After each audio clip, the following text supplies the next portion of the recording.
আসসালামু আলাইকুম। এসেছিলাম এই যে জাফলং একটা নৌকো নিয়ে এই যে সুন্দরভাবে সবাই মিলে যাচ্ছি।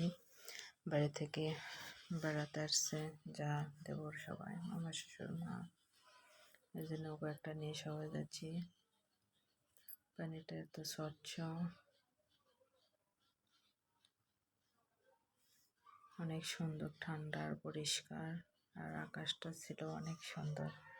এই যে ঝুলন্তের ব্রিজটা অনেক দূরে থেকে দেখা যাচ্ছে না এখানে।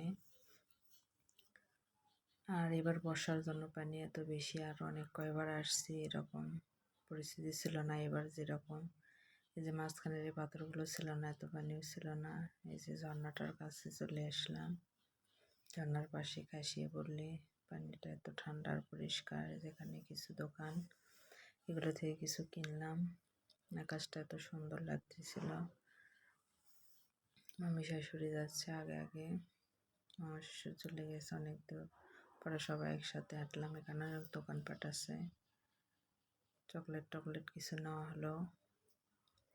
নিয়ে যে হেঁটে আবার যাচ্ছি নৌকার কাছে।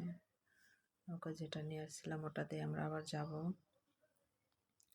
আকাশটা এত সুন্দর ছিল আর এত গরম রোদ ছিল।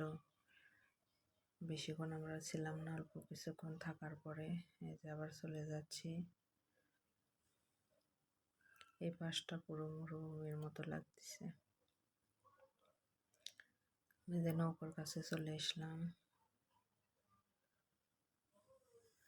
নৌকা থেকে এই যে নেমে সিঁড়িতে উপর উঠতেছি, অনেক কষ্ট হয়ে গেছে উঠতে। সবাই যে লেবু পানি খাচ্ছে আসে। এই যে জাফলং এর থেকে দেখা যায় ইন্ডিয়ার ডাউকি শহর, পাহাড়গুলো। এখন চলে যাবো, এই যে গাড়ি চড়ে চলে আসলাম তামাবিল স্থলবন্দর বর্ডারে। এখানে যতদূর যাওয়া যায় ইন্ডিয়ার বর্ডারের আগে পর্যন্ত যাবো। এই যে মামা শ্বশুর মা গিয়েছে, পরে আমি ভাবলাম আমি একটু যাই। পরে এই যে যাচ্ছি, ওরা ওখানে যে একটু ছবি টবি নিল। মা, দেবর, মামা শ্বশুর, ওনার ছেলেরা দাঁড়ায় রয়েছে, আমিও যাচ্ছি। এখানে প্রথম আসলাম, এর আগে একবার আসছিলাম, তো এত দূর আসা হয় নাই। পরে এখানে জিজ্ঞেস করে পরে এখানে আসা হলো।